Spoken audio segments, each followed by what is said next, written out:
I'm going to call to order the City of Osage Beach Alderman meeting for February 2nd, 2023. If you please join me for the Pledge of Allegiance.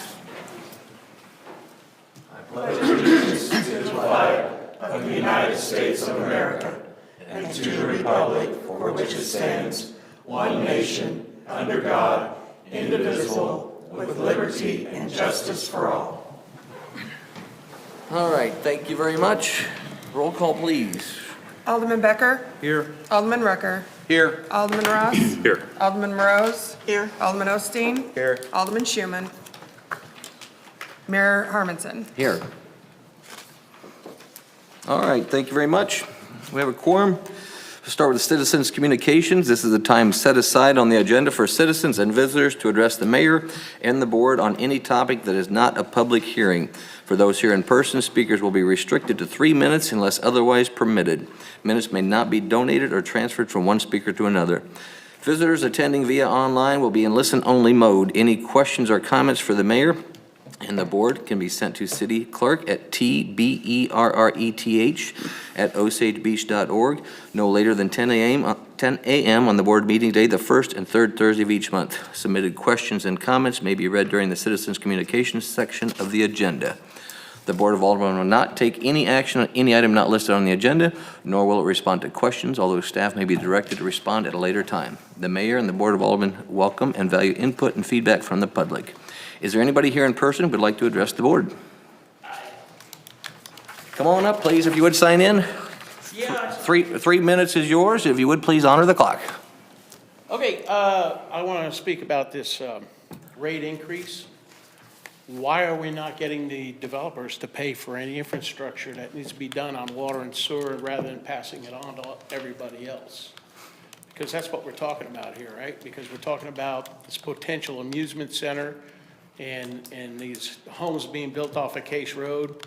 All that infrastructure is going to be paid for by the ratepayer, and it's not right. 2, I complained right here to the city about that stink coming out of that whatever pump station is over there behind Andy's. And I complained about that a while back, and I was told that it was being taken care of. I drove through there last night, and it's still stinking. Okay? And my third issue is, I hear that there's going to be a sales tax on marijuana operations here in town. And I think that's kind of an unfair extra tax added on to them.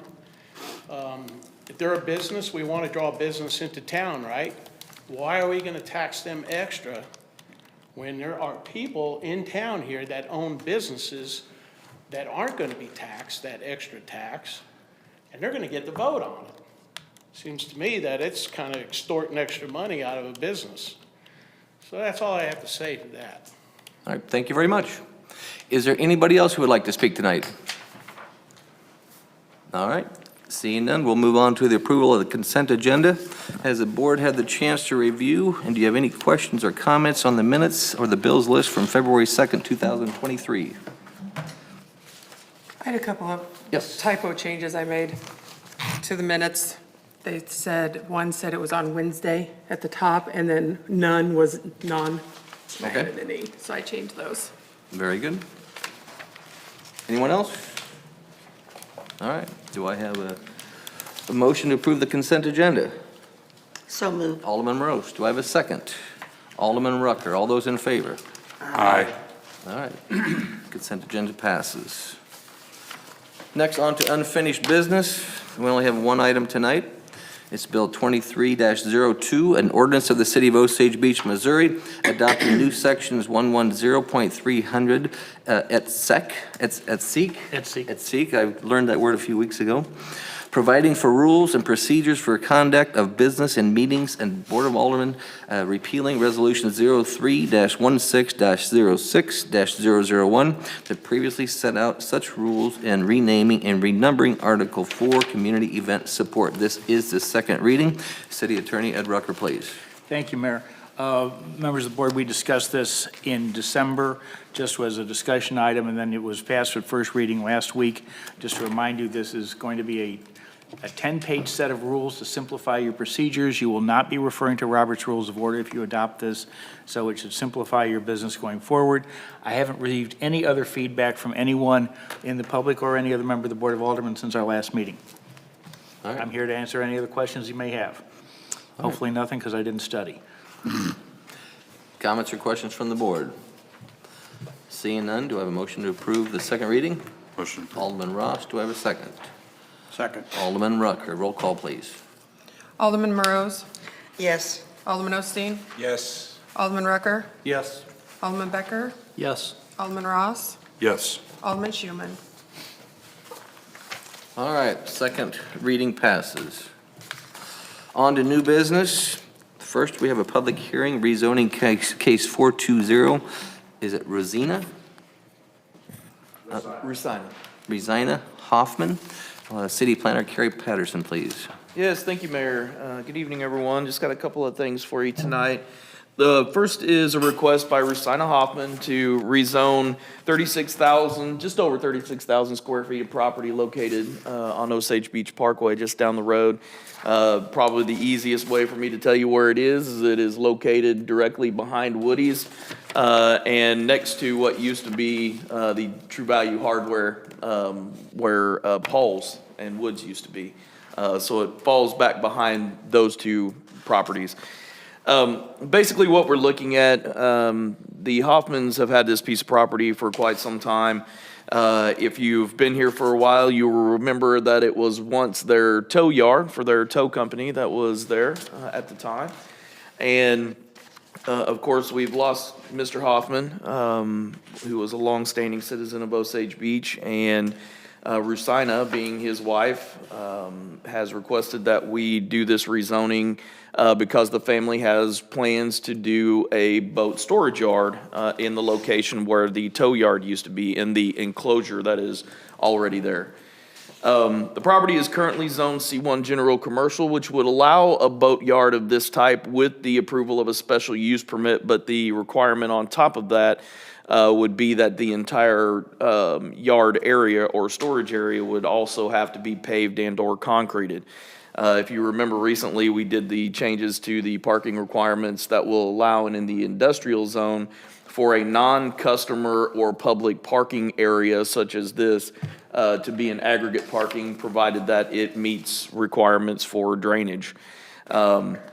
And because, you know, this particular piece of property is basically what we would call second tier from the Osage Beach Parkway corridor, it's a great location to put a light industrial piece of property. Light industry, as you will remember, is our zone that basically allows all of the general commercial uses plus non-invasive or intrusive industrial uses such as packing or storage of this type. You won't have in light industry any noxious odors, anything that would be considered a nuisance. Those things are not allowed in the light industry zone. But it's a piece of property that we would zone to give it the flexibility for more uses that go beyond the retail aspect of what general commercial is allowed to do. As a tow yard, back in the 80s and 90s, you know, it actually served a use that would be required in the light industry zone. So it served as a use that would, in the past, that we would have to rezone for it to do today. And if you look at the enclosed image that I gave you that shows the property and the surrounding zoning, you'll see on those second tiers the blue color, which is other second tier light industrial properties in this particular area. And with that, I took it to the Planning Commission with a recommendation to approve the request, and they forwarded it to you tonight with a unanimous recommendation to approve. All right. Thank you very much. This is the public hearing portion of it. It'll be in the bill in the next item B. But do we have any comments and questions at this time, or should we move on to the bill? Need to officially open and close the public hearing. All right. Do I have any questions or comments on the public hearing portion? Seeing, it's Alderman Rucker. No, I just want to see if there's any public having any comments. Isn't this their opportunity during this time? You're correct. Anybody from the public like to speak on this? Seeing none. The applicant's representative is here tonight, so in case you do have any questions of him, Mr. Hoffman is here. He can come answer anything that I might not have answered for you. So just throwing that out there in case you would have any questions of them as well. All right, seeing none, do I have a motion to close public hearing? Motion to close. Alderman Ross, do I have a second? Alderman Becker, all those in favor? Aye. All right, public hearing closed. All right, next we're going to move on to Bill 22-03, an ordinance of the City of Osage Beach, Missouri, adopting an amendment to the zoning map of the City of Osage Beach, Missouri by rezoning a parcel of land as described in rezoning case number 420. This is the first reading. Again, City Planning, Carrie Patterson. I have nothing further unless there are questions of me. Any comments or questions from the board? Seeing none, do I have a motion to approve first reading? Motion Alderman Osteen, do I have a second? Alderman Morose. I thought you looked at me, I'm sorry, Alderman Rucker. All right, all those in favor? Aye. All right, first reading passes. Next, we're going to move on to Bill 23-04, an ordinance of the City of Osage Beach, Missouri, amending sections 405.586, 405.130, 405.210, and 405.240 of the Osage Beach Code of Ordinances relating to the zoning ordinances regarding marijuana facility. This is the first reading. City Planner Carrie Patterson. Yes, Mayor, thank you. Okay, so the next two items are both zoning and land use requirements for us to put ordinances for construction and uses of marijuana facilities within the City of Osage Beach. If you'll remember, back in 2019, we created the ordinances for the medical marijuana facilities and put that in the land use code. And at the time, we did it knowing that this was probably, you know, whether you want to call it recreational, the state of Missouri calls it adult use of marijuana. Uses was probably going to be something that we would see in the next several years. Obviously, it was approved on the November 8th ballot and for the state of Missouri, so that necessitated that we bring some more land use codes to you pertaining to not just medical facilities, but for marijuana facilities not specific to medicine. The reason that we went ahead and kept medical marijuana facilities and then put a new code in or section into the code for marijuana facilities is because the state of Missouri keeps them separate. Okay, so we're going to keep them separate in case there's somebody who comes in and just wants to do a medical marijuana facility. They have a little bit different regulations within the state. They, you know, some people are allowed and some medical insurances pay for medical marijuana or will pay for medical marijuana and will not pay for, obviously, the recreational side of it. Some of what we have heard, you know, Alderman Becker called me and said, well, why, you know, what's the ideology of keeping them separate? There will be locations within cities, more urban areas where there's more people where you will have specific medical marijuana that may not have the recreational side. And then obviously there will probably be more that will be the straight recreational side because they won't want to put up with the security aspects of the medical side of marijuana and the distribution. Part of course, what you have with the new medical or the new marijuana facilities is the pre-roll aspect of it, which is the pre-ready to smoke and or consume marijuana stuff. Obviously not something that I'm overly in depth with, but there are those who are. What I will tell you is, as it pertains to the codes that we are adding is, while we kept them separate, we mirrored the locations that we will allow the medical or the marijuana facilities exactly to the medical marijuana. Within the City of Osage Beach, I don't expect that we will have, you know, separate uses or separate facilities. I would imagine that being a smaller area, our medical marijuana facilities will also be the sales for our straight marijuana facilities or the recreational adult use marijuana. And this is a situation that, you know, obviously, as you remember, we went through a number of public hearings and had the public meetings so that we could get the public's aspects on this. And the ideology at the time was we wanted to make the City of Osage beach friendly to these types of facilities. So that is why at the time, we wrote the codes less restrictive than what the state will allow. So with that being said, I would put that out. The only one change that we had is I did give this to the city attorney, and he asked that we add the one J under marijuana facilities that says no marijuana facility shall discharge or emit any odor, dust, smoke, gas, or other noxious or offensive fume, smell, or substance to the section of regulations. And that would be different from what we have with the medical marijuana stuff. And then the other thing, well, since we have D, which is Bill 2305, it is a requirement to be separate because it's actually going into the definitions portion of the land use code and not specifically under 405, 586. So it needs to be a separate ordinance. Tara educated me on that one. And so the basics of that, it is the addition of the definitions that were established by the state statute that was approved in November. And that's what those are. Very good. Comments or questions from the board? Alderman Rucker. Just a clerical thing to bring up. The ordinance is correct from everything I can see. The blue sheet is incorrect. On the blue sheet, it states that the planning commission meeting was January the 1st. Oh, Looks like your typing forgot a zero. yeah, 10. But Yeah. just a technical thing, but we want to make sure we're dotting our i's and crossing our t's. Yes, it did go to the planning commission, and they did send forward a recommendation to approve, but it was the 10th. Sorry about that. All right, any other comments, questions from the board? Alderman Ross. Kerry, was that unanimous from the planning commission? Yes, sir, it was. All right, thank you. That's all I have. Anyone else? All right, seeing none, do I have a motion to approve first reading? Motion Alderman approved. Ross, do I have a second? Alderman Becker, all those in favor? Aye. Aye. All right, first reading passes. All right, second reading, or excuse me, almost a second reading. Bill 23-05, an ordinance of the City of Osage Beach, Missouri, amending Section 405.020 of the Osage Beach Code of Ordinances relating to the amendments and changes to the zoning ordinance regarding definition. First reading. Kerry Patterson Yeah, again? this is just what we just talked about. These are the definitions that are being added to the land use portion of the code in 405. So I have nothing further unless you all do. All right. Anything from the board? Just same comment. January, comment? January 1st on the blue sheet rather than January 10th. You're consistent. Very good.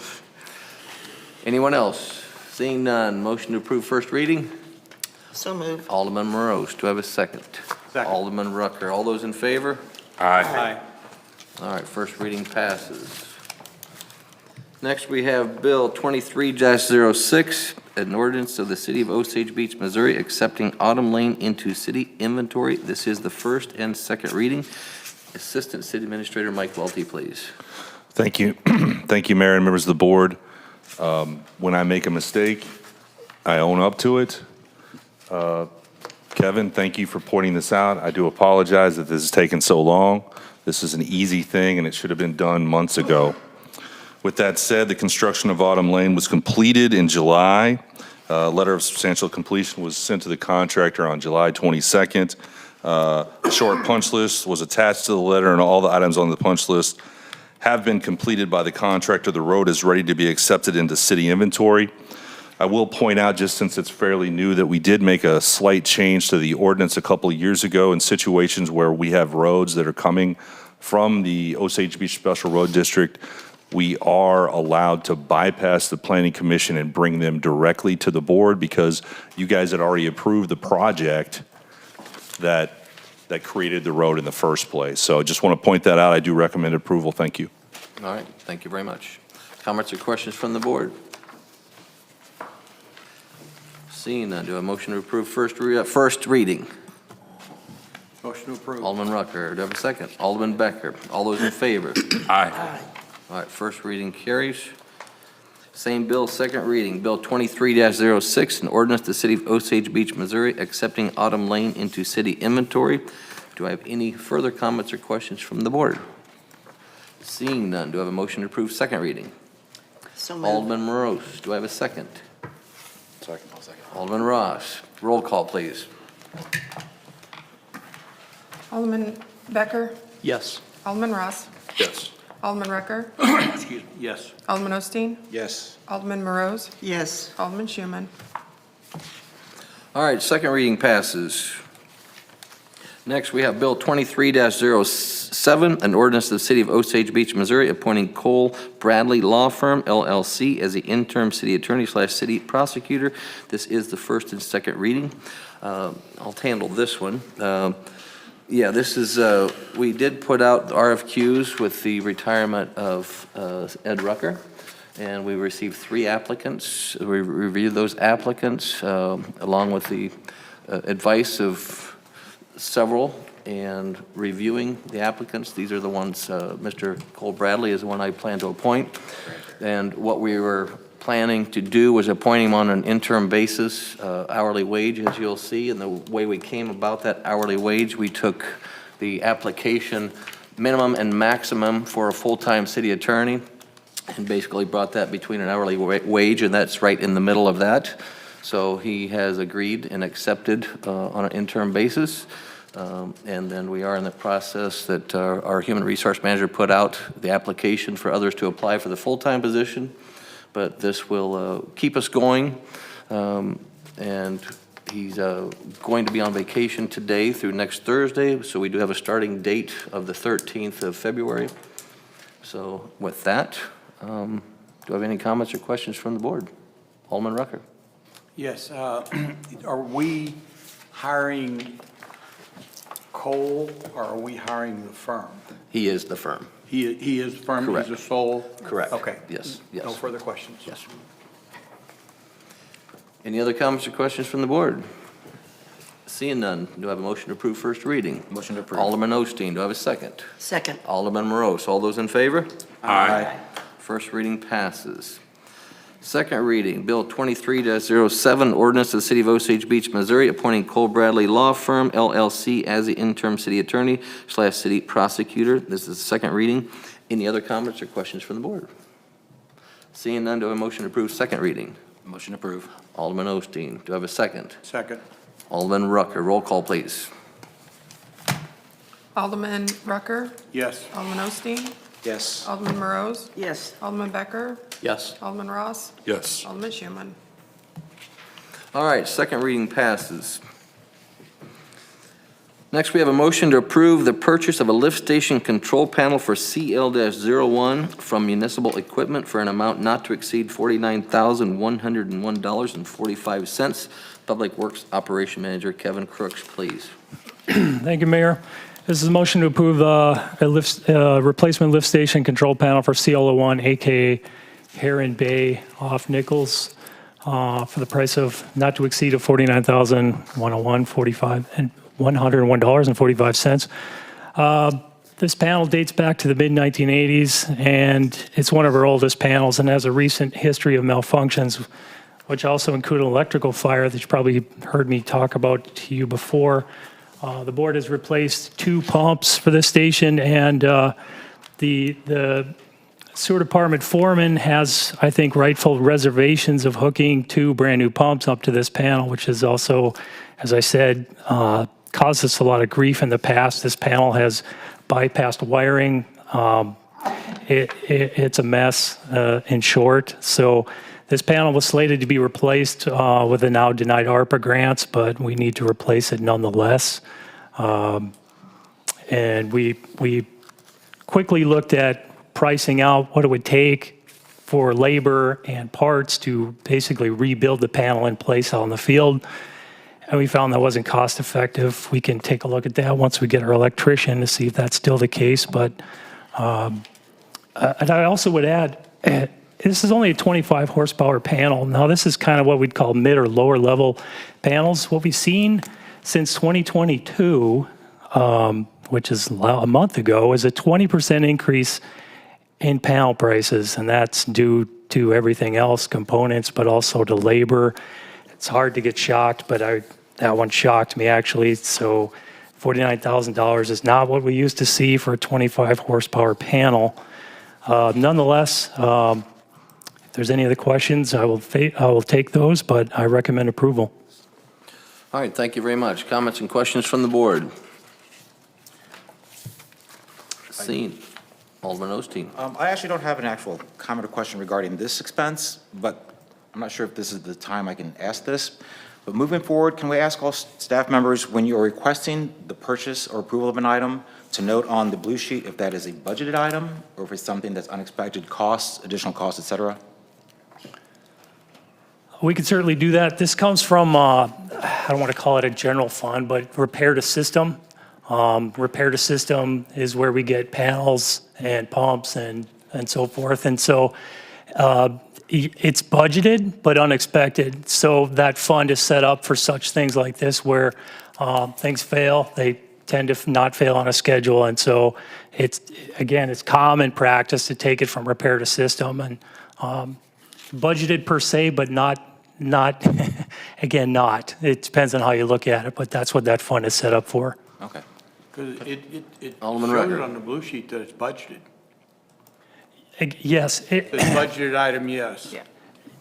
it's budgeted, but this was not spelled out as we would with capital, exactly what it is we're putting in capital, where we spell it out, like CIP, capital improvement, or capital infrastructure, buildings, whatever, where we actually, say CL01 replacement, panel.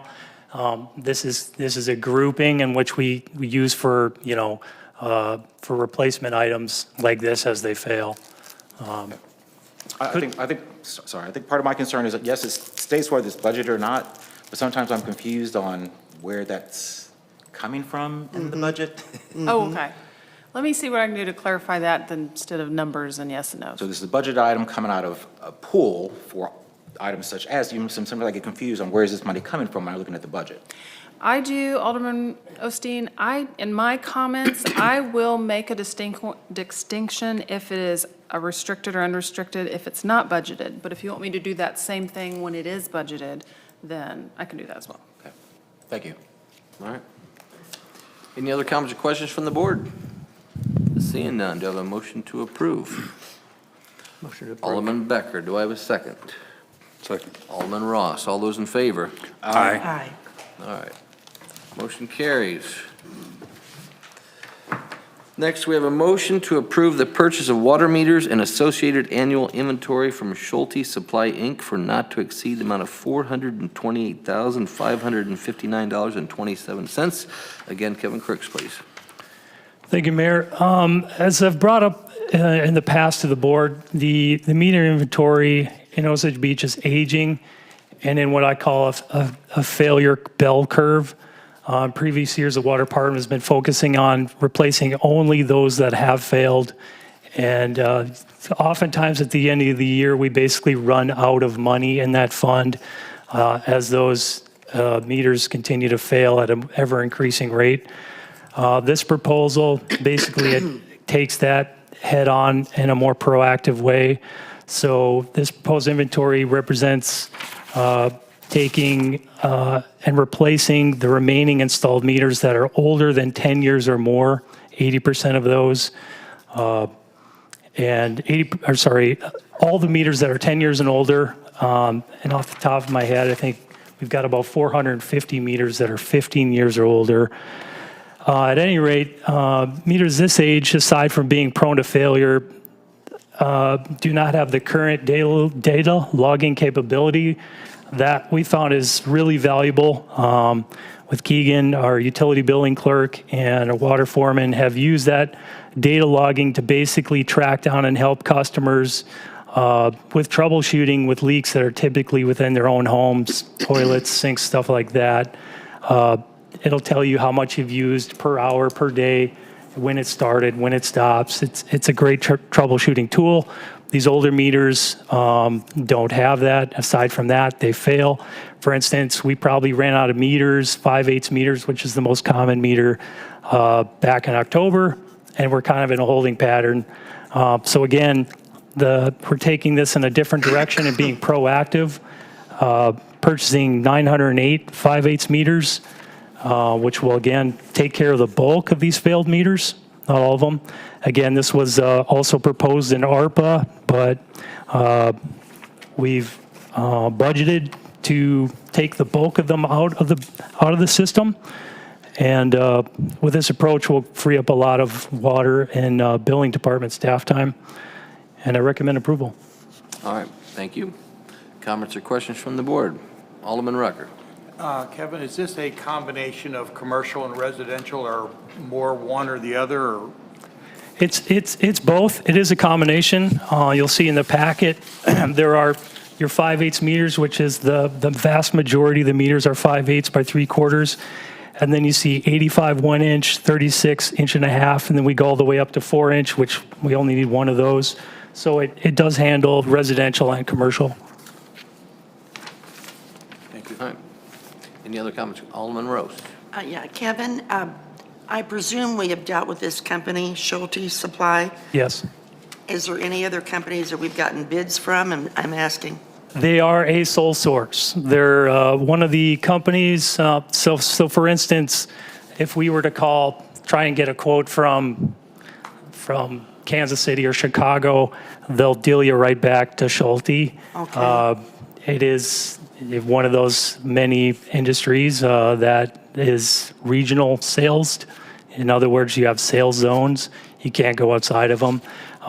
The prices are pretty competitive. I don't think we're being gouged in any way, but there are no alternate quotes for this item for water meters.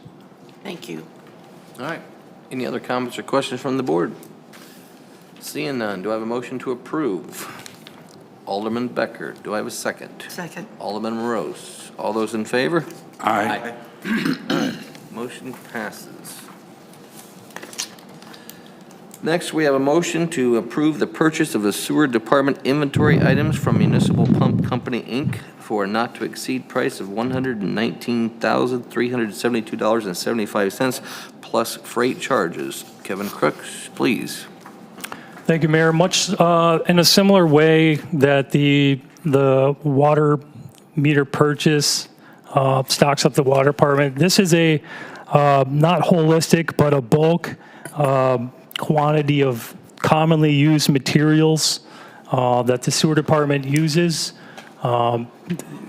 It is used in all kind of sewer maintenance. As you can see through the list, it goes from piping to tape to capacitors to run starters.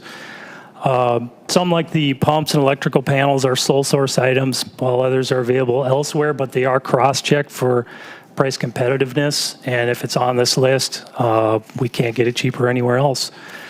This basically helps reduce the amount of small incidental purchases that we have to make, that the sewer department has to make throughout the year, and puts items on the shelf for immediate use. This is, again, done every year, and I recommend approval. All right, thank you. Comments or questions from the board? Seeing none, do I have a motion to approve? Motion approved. Alderman Ross, do I have a second? Second. Alderman Rucker, all those in favor, please. Aye. All right, motion carries. Next, we have a discussion on the Sands Gravity Main Replacement. Assistant City Administrator Mike Welty. Mr. Mayor, Yes, sir. I'd like to recuse myself as the potential easement on this property as my employer. Just wait till he's out of the room. Pardon me? He's going to leave again. Does he need to for just discussion? He's just for discussion? Just clearing the house to be honest, Okay. by Steve's wife, sure. Tyler mentioned it when we talked on the phone, and I said I thought it was a good idea. Very good.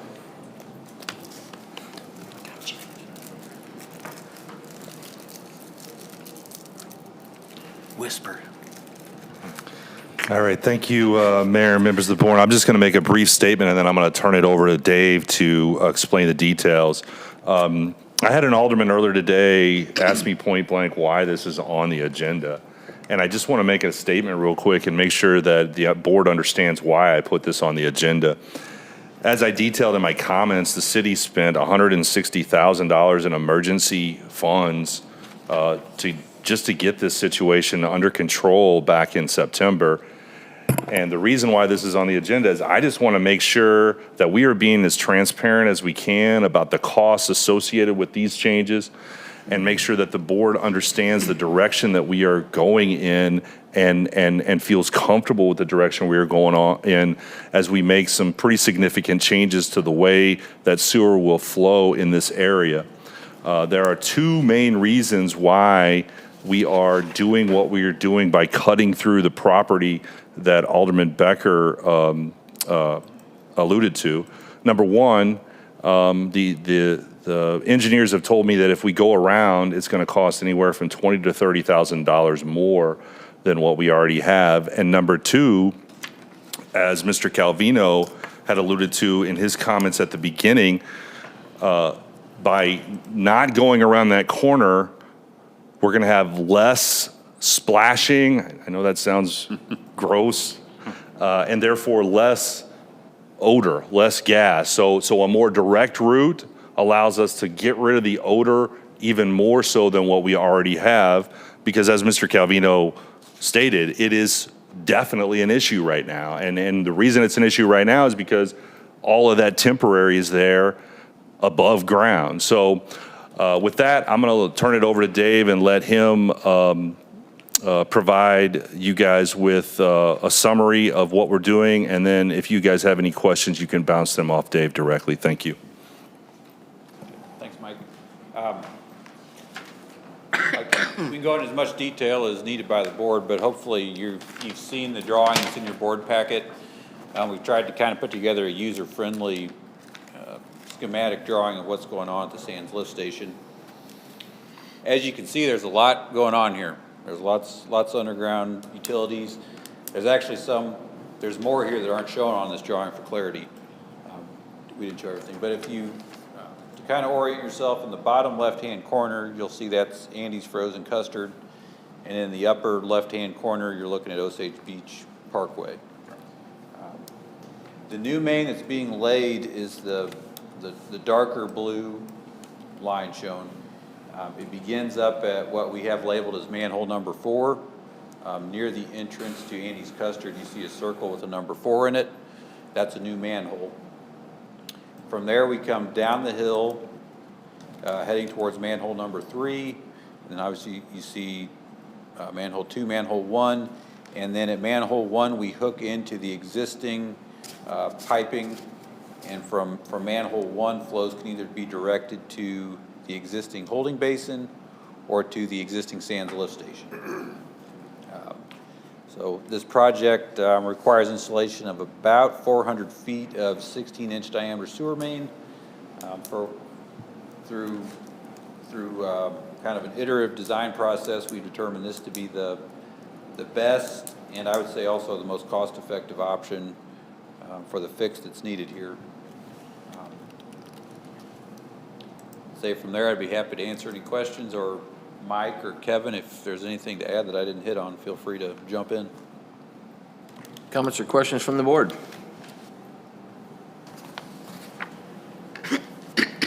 The one comment I want to point out is both myself and Gina pointed it out. The budget for this project, as you know, we had budgeted to do some manhole replacement anyway before this ever happened.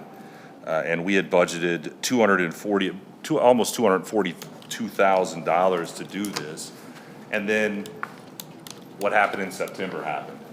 And that destroyed a little bit more infrastructure than we were planning on replacing. So the estimated cost, and it is just an engineer's estimate, we'll see how this all flushes out. Pardon no the pun. pun intended. Sorry.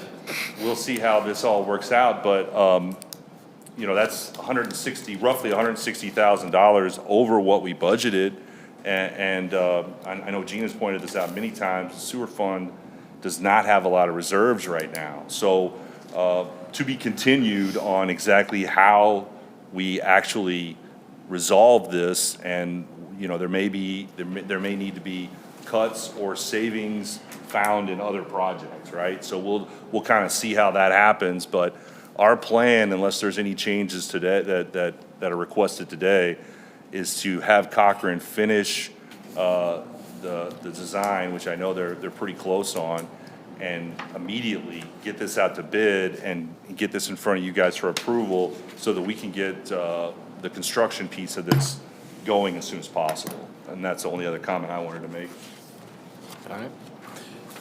Anybody else? Alderman Rucker. Just in the construction document and et cetera that you'll be doing, will any of that include the removal of existing pipe that's there? Obviously, the temporary pipe that's above ground needs to be removed and disposed of, or I don't know if some of that is usable. And also, the stuff that's in ground, we're not gonna mess with any of that, are we? It doesn't make any sense to do that. That's It's just fine. gonna cost us more money to dig it up. When it's all said and done, we'll talk to Rob, but what we may do is fill some of those abandoned manholes with sand and just, abandon them essentially. The pipe, as much of it that is reusable, will be put back in city inventory. And we have 16-inch pipe all over town, so it will be used. I thought that's what it was said when we did the temporary. I thought that's what you'd comment then. So, thank you. The cost estimate provided does include money for abandoning the existing pipes and manholes. So that is included in the estimate. All right. I have one question. One comment. I was the guy the alderman that asked, okay, because I was trying to understand why we were having a conversation about, is it okay to go ahead and bid? It's always okay to bid because at the end of the day, we could discuss the scope of work. But anyway, I wasn't really trying to be sarcastic, but I was a little curious why we were having this discussion because it looked like it was permission to bid. But more importantly, is there engineering fees to date and/or to finish in these estimates so far? I don't believe I don't see it in your estimate. No, there's not. So is there engineering fees in the 160 originally? The 241 had some engineering fees associated with it, and I believe those are included in the price. The 241 included some engineering fees. Obviously, that has changed a little bit now. Right, but that's just the budget estimate. My question is okay, that was the budget estimate. So the $400,000 engineer estimate does not include design fees, is that right? Correct. There's not a line item on here for design. There is not, okay. And so then, whatever they've done to date, we've got 100, what I'm trying to say is we got 160, we think we got 400 more, and we still, and I don't know if that's $5,000 or $100,000. I'd say it's closer to 5, but there's also some additional costs for the engineering that aren't even in these numbers. That's a good point. Okay, that's all I got, thank you. All right. Anyone else? All right, thank you very much. Thank you. One quick one. When do you anticipate putting out for bid? 30 days?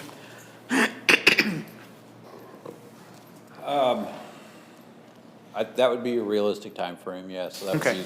be late February, early March. Okay, just fine. Just burning rough. Thank you. Sorry. No worries, thank you. All right, last item of business, discussion, the water and wastewater user charge modification to be effective May 1, 2023. City Administrator Gina Woods, please. Yes, Mayor, members of the board. I think tonight's all about water and sewer, mostly. It has become time. Oh, wait, I'm sorry. Let's get Alderman Becker in, please. Oh, Oh, he's got him, I'm sorry. Sorry about that. No, I, Yeah. We would have went on with this before Tyler. We almost forgot about you, sorry. All right, I'm sorry. So the discussion tonight about the water and sewer rates is kind of a couple different tasks. One, to start the discussion, let me explain where I come from, because it's been a while since we've done this. Got a few new board members, so I can explain the calculation and the process. We have shored up a public hearing for March, the first meeting in March, which is required for sewer on Missouri Department of Revenue's side. Water, I couldn't find that, but either way, that was a piece that I had forgotten from years past. So we are scheduled to have something to the board following a public hearing no sooner than March, the first meeting of March. But I thought it was important because it is a complicated issue. There's a lot of calculations and a lot of moving pieces to this. Basically, every year we do some type of review, just to, obviously we have to financially sound run the system, which is separate than expanding the system. User rate support, running the system as those users use it. So when we talk about expansion of the system and adding new waters, that's a different kind of funding source. Your budget has them all together. So when you look at your budget for water and sewer, it's all revenues, all expenses, and the bottom line. But there are pieces of those expenses that need to be covered by user rates. And in addition to that, we can retire debt. We have to have a certain bond ratio according to SRF funding, which we know we're at the last years of those bonds, so we will be at least old debt-free here before long on that system. But also very important pieces required by Department of Revenue or Department of Natural Resources, a depreciation replacement reserve. So when I talk about reserve funds, when I talk about certain items that Kevin puts there, nope, these are covered under our DNR account, which I probably shouldn't use because it's not Department of Natural Resources, it's depreciation replacement. So adequately, we need to fund that, and we do that on a rolling 20-year investment period. So all these pieces go in ultimately to collect a bill, to make sure that we are making the payments, all the electric bills, all the replacement pieces it takes to flush water to customers and for customers to flush their toilets. They're two different systems, but the rates are combined on a utility bill. They have to be fair and equitable. There is a median household income requirement per EPA. Any rates I present to you are under that, but we do make sure about that. So majority of the system, I know in your packet I kind of did a summary, but maybe for new staff members and people online and new board members, majority of the water system was built in the 2000s. We have, nearly around about 250 miles of line. We have wells, towers, and nearly 1,000 hydrants that are part of the system. Currently, our water system supports 6,100 users. I did round that to the nearest dollar. That is a 5.4% increase since 2019. Residential users do make up a majority, obviously, of our water users, about 87%. Commercial users are the remainder. We do have non-metered users, but overall, we have decreased our non-metered users since 2019. I kind of picked 2019 because that was right before we all know what happened in 2020, which changed things. So overall, we have decreased non-metered users, which is good. That means as people's wells go out, they most likely might have to hook up, or they choose to hook up, or whatever. So there are reasons we have water customers that aren't on, or vice versa, aren't on water sewer. So we are decreasing the non-metered customers. And overall, we are decreasing out-of-city customers. So either that means we've annexed a few areas, which could be that overall decrease, because we have annexed a couple areas. I would have to dive down into more details on what overall that is. But currently, in city, about 85% of our users are in city and 15% are outside city. Billed consumption, obviously, we bill on consumption.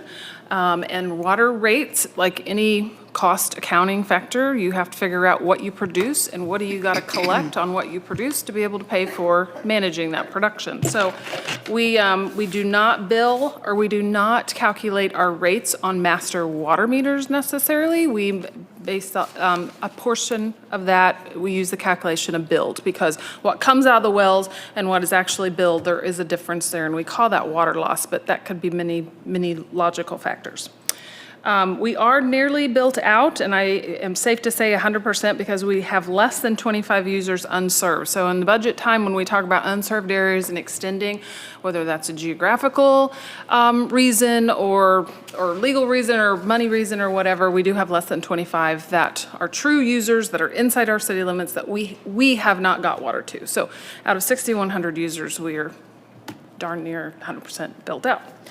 So on sewer, we built our sewer system first. So our sewer system was built in a majority of in the 80s. So we built sewer first in the city, and then not water. So we do have more users on sewer. There's also more requirements to be on sewer if you're so close to our lines, where the same requirements, not for water. 153 plus miles of sewer line, 1,200 grinder stations and lift stations. We have about 7,100 users. That's a 4.7% growth since 2019. And again, about the same ratio, 86 to 14% of residential versus commercial. Again, we have overall decreased our non-metered customers. And for sewer, what that means is if you are only a sewer customer, then you're billed a flat rate, which is done by calculation.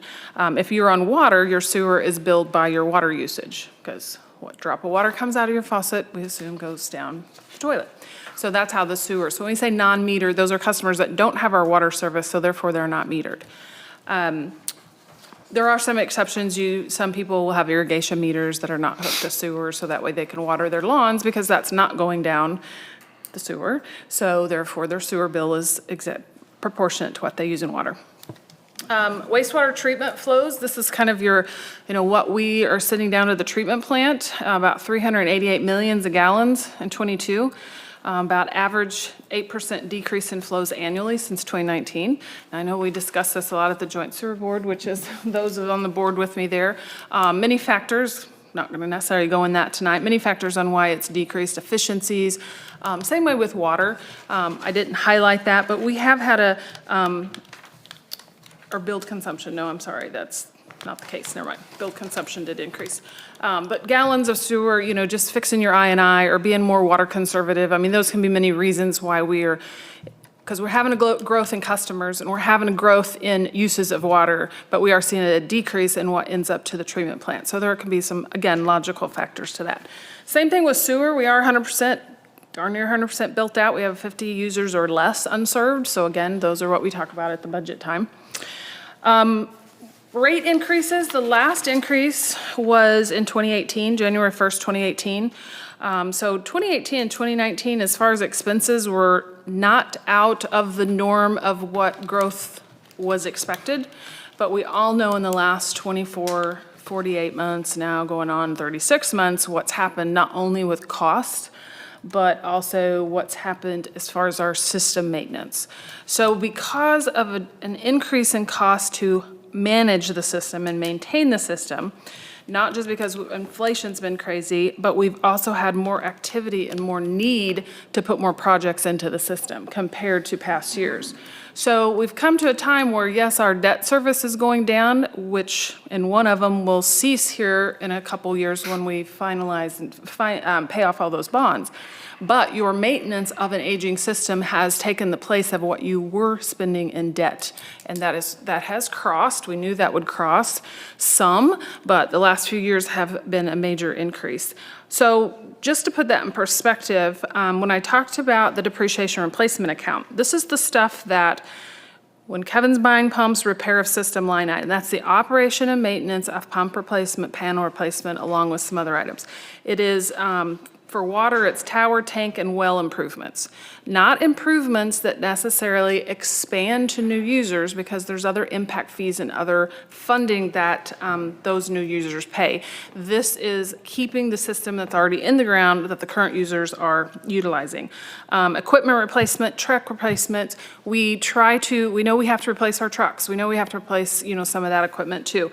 So that annual contribution, think of it as an annuity. You take a present value number, how often are you going to place pumps, how often are you going to place trucks, how often are you going to place that over a 20-year period.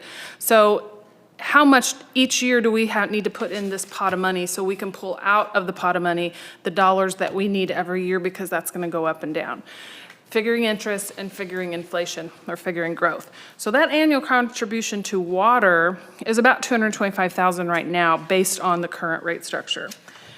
The 20-year investment estimate for the new 20-year investment, because we do try to add to this, but based more on the recent 48 months, or 24 months, I should say 2 years, 24 months, that 20-year investment present value number is at $9.6 million, and that's a 26% increase alone just from 2018.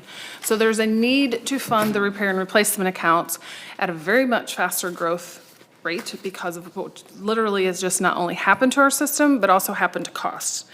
For sewer, that repair and replacement has doubled, more than doubled. It's 25.3% million. It's doubled since 2018. And we don't have to sit here, shouldn't be surprised at this and what Kevin talks about, what happened to sands, what happened to, what's happened to a lot of things. Our system is aging. Of course, sewer's older than water. And the money we are paying for bonds and debt right now is just getting used more for O&M. So just like when you purchase a house and it's new, you're paying your mortgage payment. But as you pay that off, you're hoping then you're going to put repairs and, you know, it's aging. So long story short, based on those calculations, I am recommending that water rates are increased at 11%. And that's across the board, whether it's the flat meter or the flat rate plus the volumetric. So water and sewer, as all of you know that are on water and sewer, your minimum bill that you pay includes the first 1,000 gallons. And then after every 1,000, it's a volumetric rate. So water 11% and sewer at 13%. So that's an average of 12% increase that I'm recommending. That supports everything I just kind of explained on the cost estimates. So that's about a $6 a month increase for a residential user that's around 5,000 gallons. I picked 5,000 gallons because that is, at one time, our average resident user probably used 55, but you also had apartment living that, you know, if you've got a single person, it's probably not. So that's an average. I know when my kids were not home, they moved off to college, my bill went down a little more, less than 4,000 gallons, but when they were home, it might be 6,000. So just for easy comparison, for both water and sewer, that's about a $6. Now, I say this point of cost supports the replacement and depreciation replacement cost, 20-year investment, present value number, and for water and sewer, you know, the same, at just what we've seen in the last 24 months. So let's say that I have a margin of error of 5 to 10%. Let's say we have, now I'm just taking a 3-year period here because I do believe in 12 more months we need to take a serious look because the economy, inflation has changed so fast. We've had such unprecedented changes, not only in cost, but then in our own system on the quantity of repairs that we've needed. So you couple with those, it's really put us in a bind, more so in the last 24 months than the last 10. So assuming you're going to reevaluate this in 12 months or 24 months, I really just took a snapshot of 3 years. But let's just say I have a 5-10% margin of error. Let's say we have 4 or 5 sands lift station incidents in the next 12 months. Let's say we have, you know, say worst case scenario, you know, rates theoretically, it would not be a stretch to need another 10%. Now, I think if this time next year we review them again, it's not going to like we're going to be broke if my margin of error is 5 to 10%, but this is the lower end recommendation just because this is a double-digit percent. $6 a month is still $6 a month. I do think this gets us where we need to be, but that's also making some very blanket assumptions on what happens in the next 12 months, 24 months. For commercial, and I did an example on a commercial, I did an example on a multifamily apartment unit too, or a condo. Commercial, 1-inch meter, 18,000 gallons used. That would be like a restaurant of some sort, 1-inch. I'm not gonna name names, but kind of like your fast casual restaurant. That would increase $13 a month for them, for both water and sewer, $157 a year. So example, and I did call, I had staff call and get the best, newest information on at least residential 5,000 gallons comparisons between Camdenton, us, like Ozark, Eldon, Laurie, and Sunrise Beach. And we are not the lowest, but we're the second lowest out of us being one of 6 cities. So we have maintained our costs to run our system, and we have been pretty diligent, but we do have an aging system. And as we start getting debt paid off, our maintenance is going up, but unprecedentedly that happened in a exponentially way in the last 24 months that weren't built in, but it's only estimates, you know, I only get my best crystal ball out. So that saying, with water, with sewer, you know, again, to properly have a cushion or have appropriate depreciation replacement, because that is the big piece in all these rates, because as Kevin needs pumps and as we fix sands and we do those things, margin of error on sewer, it could be 10 to 20% more on a rate, but on water, you know, 5 to 10% would be kind of the midpoint as well if you wanted another option. But this was the lowest recommended that fit the story for at least a short point of year that I think would be not as impactful on the residents and users. So really what I'm looking for you today is what information do you need to prepare for the public hearing and a decision that may be in front of you the first meeting in March, and what other research do you want me to do or more explanation? All right, very good information. Comments or questions from the board? Alderman Rucker. When you talk about your rate increase, for those of us that have water and sewer, we'll get a 12%. For those that just have water, they'll get 11. For those that just have sewer, 13. Correct. Okay. In city and out of city? It is a flat increase across in and out. Now, as we know, out-of-city users do not get the tax benefit of CIT tax or our tax subsidies that we take from CIT, or should it be general fund. So when I calculate the rates, the inside users are the only users that get that tax subsidy. So outside city rates, and I know I put in a example, but let's just say proposed water rates, a 5/8-inch meter, which is typical your residential meter, inside city is, I'm proposing $22.73 with a $1.34 volumetric rate. If you are outside city, you're paying $98. They do not get the tax benefit of the subsidies of funds that we put into the sewer from our capital improvement tax. Do we need to get this approved by DNR? No. We are not changing methodology. We're not changing philosophy. We are only changing the rates, the source of what your rate needs to be. Now, I have also promised that we are going to be talking about sewer in more depth, hopefully in the next 6-8 months, because of what our situation and infrastructure needs outside the city at the Tantera Estates. And it is very important that, however we've got a lot of legal puzzles to put together, but should we invest in that area, we do not want that to be the burden of our current users, that the burden should be on the users that need that investment in infrastructure. That would be considered a change in philosophy and methodology, so it will have to go through a DNR approval process. Okay. All right. Thank you. Any other comments or questions? Alderman Osteen. I just have one comment. Gina, I think a great presentation. I think it's important to note, and we should be talking about this nonstop, from 2010 to 2018, there were 5 rate increases. It's now 2023, we've not had an increase. So obviously, we are well past due increasing rates for water and sewer, independent and barring any consideration given to future development. I think that kind of answers your question about the water and sewer bills going up. You'd asked at the beginning of this meeting was, this is just what we need to maintain what we currently have. This is not taking consideration anything down the line. At that point, we'd probably have to readdress this again, once we, add more users, et cetera. So I just wanted to point that out because I think that's an important stat. When people talk about increases in rate, that it was every other year. It was. And I will tell you. And then we took a 5-year break. Yep, I definitely did take a 5-year break. Not from this, from not everything, but the intention was in 2020 to do the review. I started it in 2019. I gather a lot of information from staff. I mean, I crunch all this, and I know Richard's seen all my Excel sheets that I've been building for 20 years, I think.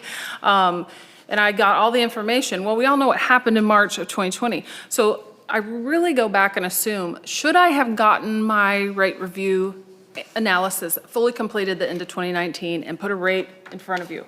We still, I guarantee you, my crystal ball would not have had those growth factors on what happened to us from mid-20 to end of 2022. Not only cost, but the activity needed in our system. So I would have been off, but it still would have been some increase. It would just been off, so. All right, any other comments or questions? Alderman Ross. So a couple, 3 things. One, sewer development charges, have they been reviewed, and does this affect them at all? It does not directly affect the sewer development charges because that has other calculations. Okay. Have they been reviewed? No, but they need to, and that I need engineer help with. So that is on the list, but this is more financially impacted right now. Yes, they need to do, sewer development charges also go by area and also go by projects. All the projects have been completed from in 2002, when we enacted sewer development charges. We had a 20-year capital investment plan, which got completed earlier in 2022. So all those projects have been done, and those rates that are being charged are paying us back for those. So the system's still working, but we just have to identify, do we need new projects under sewer development? And then that would change the rates. So have they been reviewed? No. Do they need to? Yes. Does these rates directly have an impact on what those rates are? Not necessarily, no. Okay, and so do you expect that we would review the sewer development charges before the end of the year? I would love that to happen. But I'd love if to win we're the also lottery. doing Tantera, I don't know how realistic, given all the other stuff I know that's not Okay. normal annual things. All right. Second thing is that if I'm reading this right, we are putting 42 million gallons into the sewer plant more than what we're metering out of the water plant. I'll take a moment. Say that again. I'm sorry, I was distracted. Sorry, I was, That's okay. Let it calm down. Your presentation, it shows that we are metering out 346 million gallons of water. Mm-hmm. And that we're getting flows into the sewer treatment plant of 300. A little more. A little more, yeah, 10%, almost 11, which is like 42 million gallons. The first instinct is I&I. Absolutely. But is there that much I&I? I know that over the Absolutely, year. yeah. 10 to 12% is very common, even in cities that, have an active I&I program. Okay. That's If that's quite reasonable, common. so be it. 42 million gallons sounds like a lot, but maybe it's not. Okay. What is a lot in quantity? Okay. I don't want to raise sewer rates, but we haven't for quite a while, and I think that we need to. My biggest concern is this, that I'm not convinced we're raising them enough. And that's because if we look at the projections that Gina has on her cash flow sheets, okay? Right now, what she's showing is that at the end of, I had it here, sorry. But at the end of 2023, we're going to have $80,000 in unrestricted funds, and that's with this increase. Sorry, I have these cash flows if people want to look at all my numbers. Okay. I had asked her about this the other day, and Yep. she got it done Sorry. right before the meeting, which I appreciate you doing, Gina. No And problem. so, I don't want to sit up here and say we need the increase, that I want to support even more. But what happens is things like sands, so just to give you a perspective, I don't know, what are we replacing down there, concrete pipe, 600 yards or something in the ballpark, all right? And we know that we've got somewhere in the neighborhood of 3 to 5 more miles of it in the city, Yeah, and absolutely maybe right. more, we really don't know, okay? And that pipe was only about 20 or 25 years old because it was replaced back when sands was redone, okay? And so what happens is if we don't have more reserves, then when we make a plan in a budget, and that comes up, and we spend $500,000, then something else gets whacked, and we can't complete a plan. And so I'm not saying that we need to maybe get that reserve up to $2 or $3 million, but $80,000 scares me, to be quite honest. It doesn't feel like enough.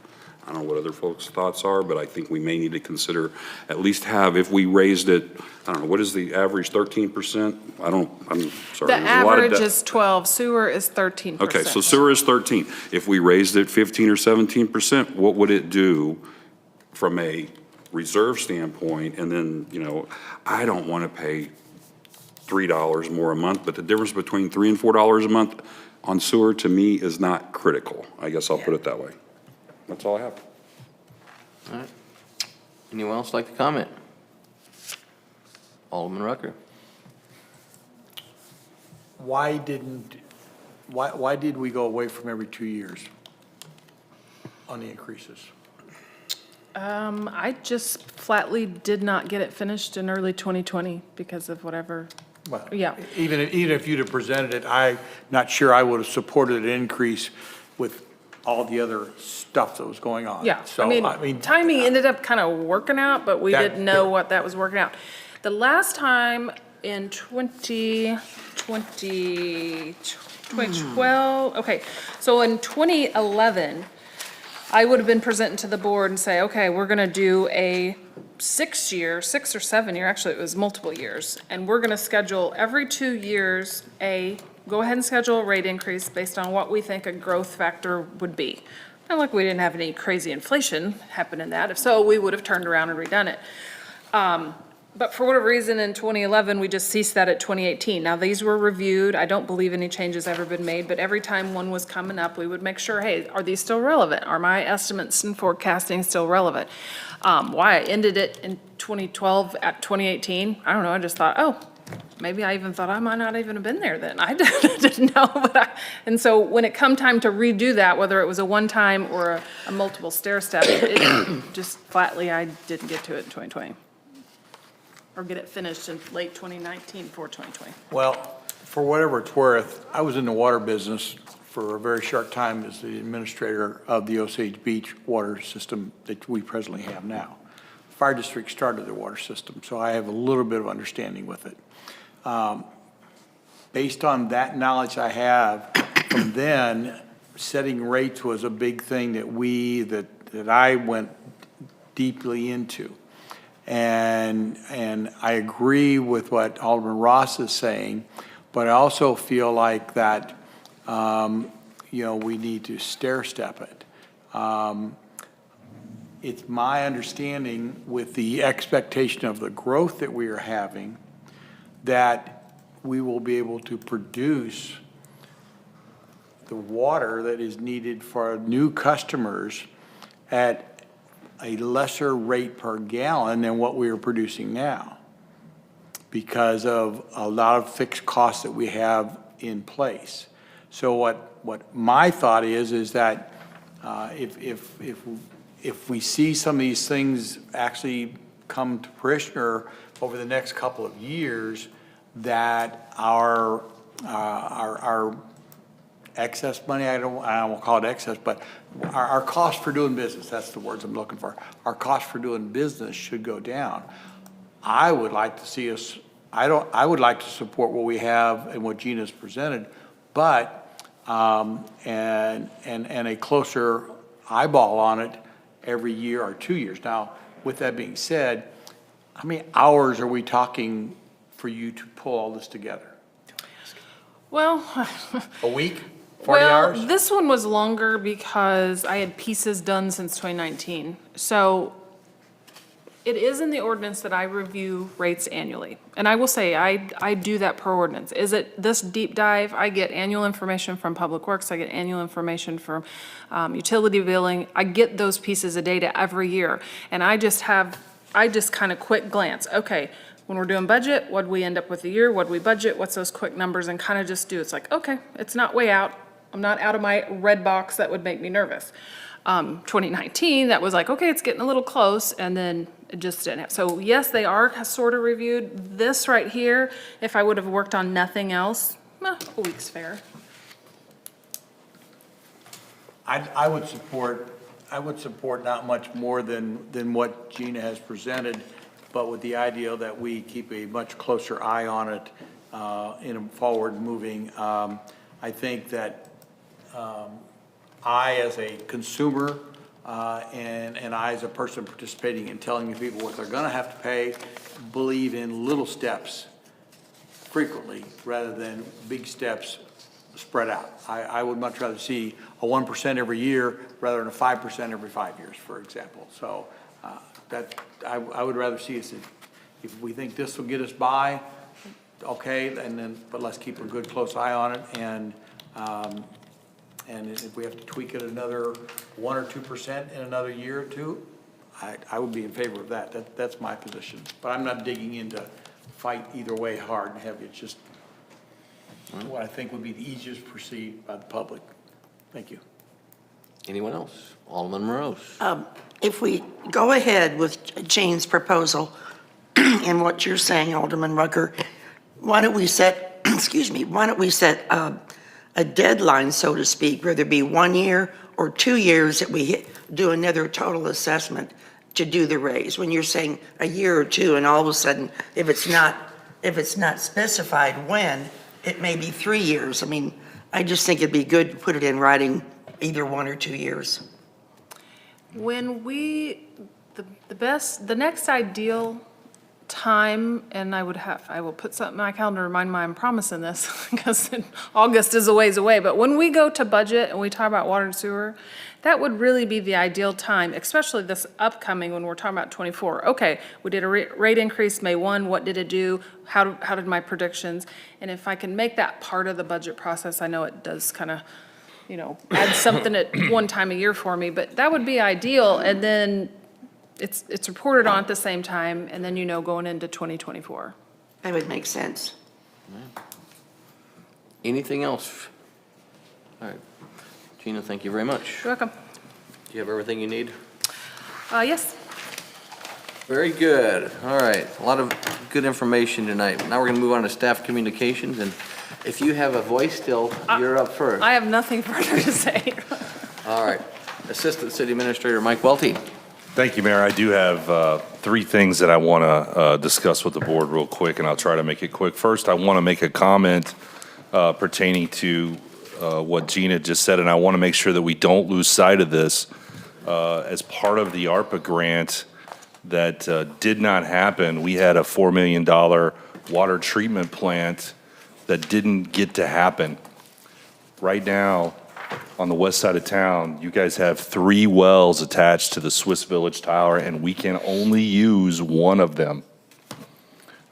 Right now, what we should be doing is we should be alternating between all 3 of those wells in order to get the most life out of that system. And we cannot do that because it takes Zach about a week just to flush that out, and he has to continue doing that just to get that stuff out of there. So eventually, there's going to have to be an investment in your water system on the west side. We do have 2 separate water systems. They are not connected, so that the west side is leaning on your newest well that we just spent almost $900,000 on about 2 or 3 years ago. It's something to consider, and it's something that we should all have in our minds as we look forward to how we're going to address that. If we lean on this well, eventually we're just going to burn those pumps out. So that's something to consider. It's in the forecasted. I am not trying to be doom and gloom, but I just want to make sure that we remember that. Second, I want to just let the board know that the construction inspectors with Cochran, Eric Howe let me know earlier this week that he's ready to provide a substantial completion for industrial. And so in the next week or so, I'll be getting that letter to Gina with a short punch list. And that road is going to be done very soon here. So it took a little longer than we wanted it to, but we're just about at the end. And I don't know if you guys have been down it. It looks great. It was done very well. So we're excited about that. And then the last thing I want to mention, and then I promise I'll be done, is a couple meetings ago, I promised you guys that within 2 meetings, we were going to have a discussion about Lacey Fine, and here we are, and we still didn't have a discussion about Lacey Fine. So I just want to let you guys know that that is not something I have forgotten about. I do apologize. I promise you, if I could have had that discussion on one of the last 2 meetings, I would have. We are trying our best to wrap everything up with that and bring that discussion to you. Right now, it looks like that discussion is going to happen on the March 2nd meeting. If that changes, I will let you know. And that's all I have. Thank you. All right, thank you very much. City Clerk Tora Barrett. I don't have anything tonight, thank you. All right, Mr. City Attorney Ed Recker. I just wanted to say thanks, and I've enjoyed working with you all. I'm on my 3rd mayor, my 3rd city clerk, my 2nd city administrator, and it's been wonderful. Osage Beach has a good work family. It's a good place to work. Even when people disagree about what to do, the disagreement's professional. It's never personal. And as elected officials, you guys really restore my faith in the ability of human beings to govern themselves. Your democracy in action. You do the real work of democracy. You make the decisions about how the land is going to be used and what we're going to do and how we're going to make sure we all get clean water, and the really critical stuff that makes a difference for how people live day to day. So you should be proud of yourselves. Every last one of you who's an elected official is vastly underpaid, okay? None of you are doing this because you want a career. None of you are doing this because you think you're going to wind up on cable news. You're doing this because your community needs you, and I enormously admire and respect you for that. And as far as my coworkers are concerned, boy, am I going to miss you guys. Thank you. All right, thank you very much. Chief Davis. Just real quick, want to acknowledge the Sergeant Morley and his crew and Detective Salerno, or Sergeant Salerno and his crew, and our two dispatchers that were on a couple Friday nights ago when we had the homicide up on Sunset Drive. They did an excellent job. We had great response and teamwork. We had Camden County, Miller County, Iberia, Highway Patrol, Morgan County, Miller County Ambulance, Lake Ozark Fire, OB Fire. Everybody worked together. Case is still under investigation, so can't go into a lot of detail on it, but they did a great job securing that scene and doing the investigation. Very good. Thank you very much. Building official, Ron White. Just to say farewell to Ed Rucker, and it's been a pleasure working with you, sir. Thank you. All right, City Planner Kerry Patterson.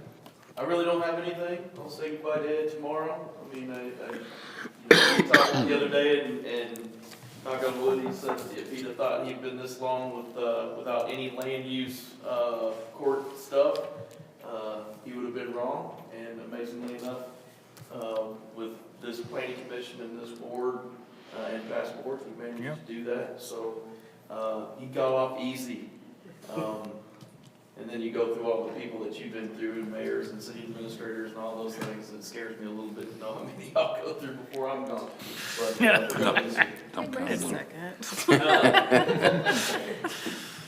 But, Human Resource Generalist Michael Ray. Thank you, Mayor. I would just like to say thank you and farewell to Ed. Ed's been a great guidance in my short time here, and his presence will be noted.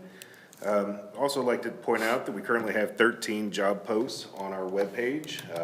Anybody knows of anybody looking to become a part of the family that Ed's leaving, please let us know. Thank you. All right. Public Works Director Kevin Crooks. Thank you, Mayor. Just a quick word about the citizens' communication regarding Sands lift station odor control. And the gentleman's absolutely correct. Sands odor control is down. So this is what Sands smells like without odor control. During the late December 21st, 22nd power loss events, where the power is coming back and forth and being under voltage and under voltage, and we evidently lost 3 contactors, basically pieces of electrical gear that were fundamental in running the 3 digesters that basically do the heavy lifting in that odor control. The good news is, as parts are on the way, we'll get it in as quick as we can. The gentleman is not the first to notice. We actually got notification from the DNR today from a resident, called the DNR, DNR called us. We let them know what's going on, but help is on the way soon. Thank you. All right, thank you very much. Airport Manager Ty Dinsdale. Thank you, Ed. Parks Manager Eric Gregory. Yeah, thank you, Mayor. Very quickly, I'm happy to say that our replacement culvert for the lakefront property came in early. Public Works is going to assist the Parks Department with installation, which we're very grateful for. We're waiting, kind of working out logistics and waiting on some engineering recommendations, and this is going to be a pretty big project. The culvert itself is going to be delivered on 11 different semi-trucks and requires the rental of a very, very large crane. So trying to get everything in place so that it can go smoothly and quickly as possible. So hopefully, weather permitting, that'll be in place, and the lakefront will be open again in the very near future. Parks Department's busy, very busy planning events for the year, new events. But before I forget, just a reminder, baseball and softball Little League registration opens February 6th. A new thing this year is, after a lot of feedback from the parents last year, we are forming a Camdenton Osage Beach League only to make it easier on everybody. So a lot less traveling. And so if you're interested in that, registration starts February 6th. You can find the link on the Parks and Recreation Facebook page or the city website. We're also planning the Easter egg hunt coming up in April, which is always a big popular event, and a new event at the end of April, 29th and 30th. Parks Department's partnered with Local Food Truck Coalition. We're going to have a large food truck event at City Park on the 29th and 30th, Saturday and Sunday. More information to come. And I've been working with Mitch and Carrie, very busy on planning the new Dragon Smoke barbecue competition. So stay tuned for that. We are currently seeking umpires for the Little League season, so if you're interested in doing that, please reach out to us, as well as seasonal workers. And we do have, as Michael said, a full-time park tech maintenance position if you're interested in that. And lastly, good luck, Ed. I've only known you a short time, but it's been a pleasure. Don't be a stranger. All right, thank you. City Treasurer, Carrie Bell. I'll save my goodbyes for Ed tomorrow, but great experience. I don't have anything to add tonight. Very My good. throat a break. Cochran Engineering, Dave Van Leer. All right. Economic Development Specialist, Mitchell Moon. Good evening, Mayor and Alderman. All I have is next week I will be out of the office at the Economic Issues Summit in Jefferson, D.C., or excuse me, in Jefferson City with MEDC, Missouri Economic. Oh, where is Jefferson, D.C.? But anyways, other than that, so if you all need me, I won't be back till Thursday or Friday. I always carry the cell phone with me, so feel free to call, text, or email if you need anything. And other than that, just a deep thanks and gratitude for Ed for all the economic development lessons, and I never thought I'd learn so much about economic development law. Thank you, Ed. He's a bright young man with a bright future ahead of him, and he'll be deeply missed. Very good, thank you. Alderman Rucker. Yes, a couple of things. First of all, the city employee party that's coming up in March, I think it is, whatever date is. My wife asked me 3 times this last week, what is the theme? I do. There is no theme. There is no theme. It's casual. Oh, my gosh. Okay, because for those of you who's been at past knows that the theme is a big thing for some of us, so. Employees got to pick that, and they just want to take a break. Okay, that's fine. Second of all, wanted to piggyback on what Mike said in reference to the job openings. Just wanted to share with you something. We all want to see those jobs filled. And you know what? We all can help. I shared with Mike today, I guess it was, or yesterday. I talked to him last day or so. The email that he put out, I took that email and I kind of changed it around a little bit and looked like it was coming from me. And I sent it out to everybody on my email, everybody through church, and just sent it out and said, hey, if anybody knows of anybody who's looking for employment, here's an opportunity, you know, apply for the city website,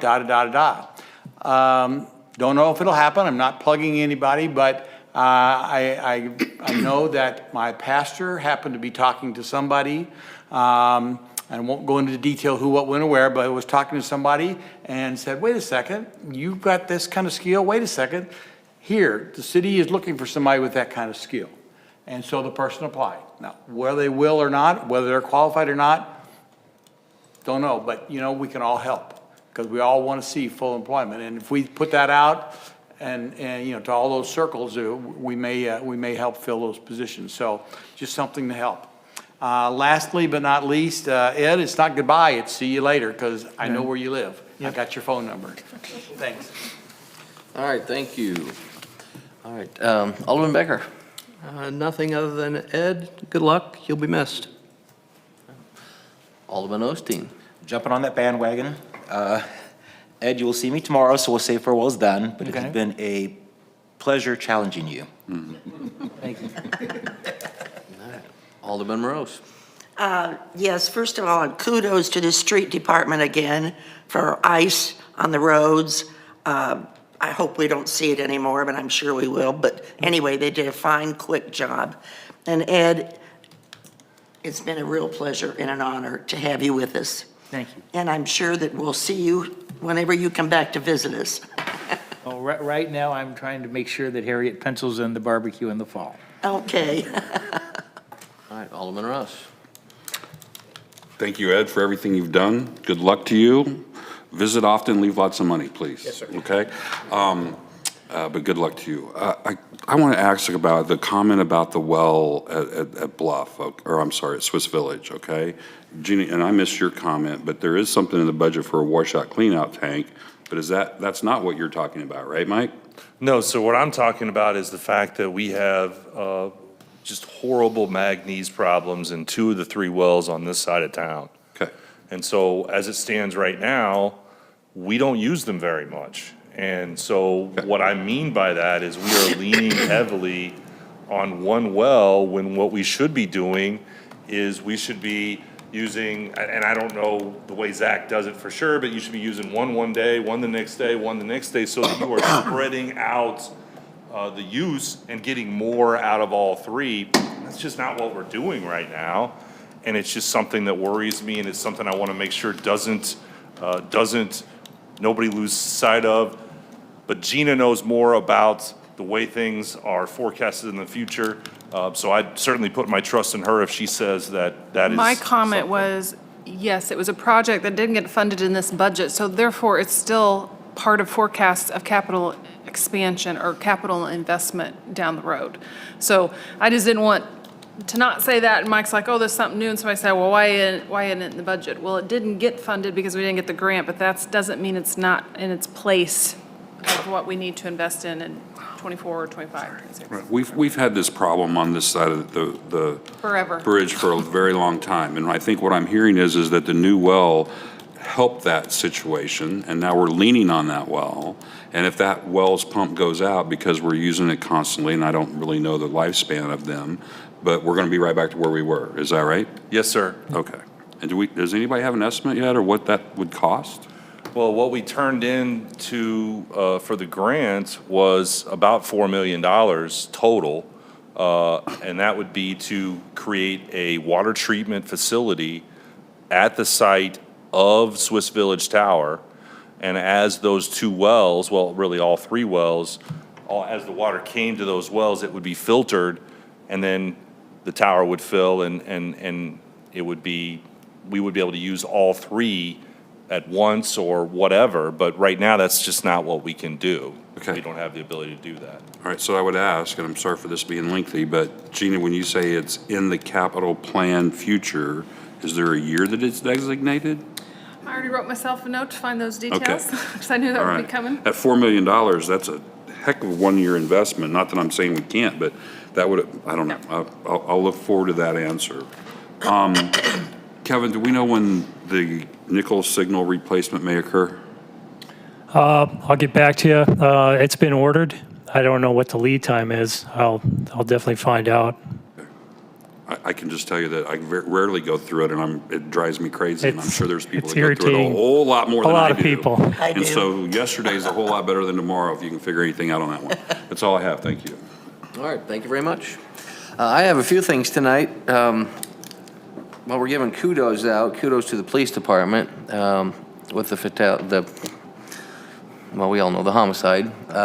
Chief kept me up to date, and then next morning about 10 o'clock I called because I had people reaching out to me saying, hey, is there an active shooter? Should we need to be concerned? So I waited till about 10 o'clock to call him and woke him up. He just got home like 5 a.m. So now our police department is kudos. Also kudos to the Public Works. It was, I believe, a week ago Monday, the lift station behind Harmy's was flashing.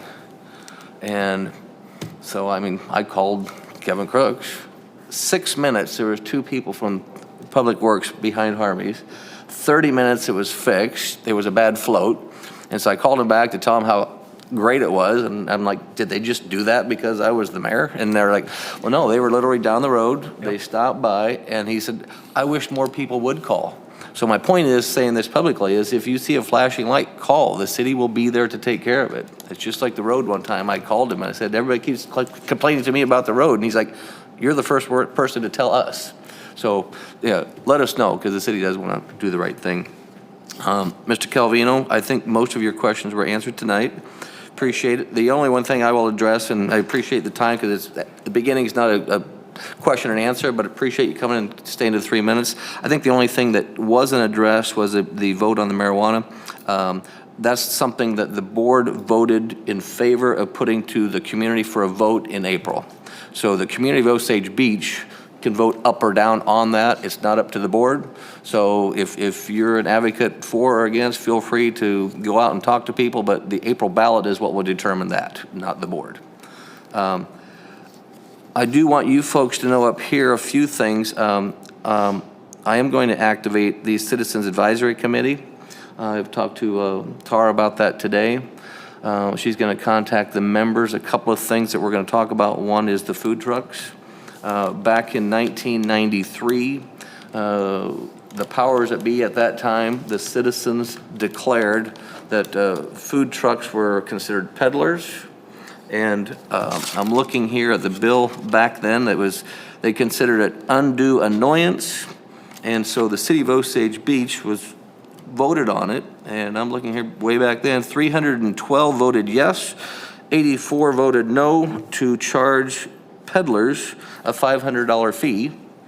Plus they have an additional fee for like $35 for anybody working in the food trucks. A lot of the surrounding the cities are $50 for a year. And I think maybe at one time there was some concern about the brick and mortar buildings. Are they going to be competing against them and so forth? At one time I thought about bringing it to the board, but that too would have to be a vote by the people.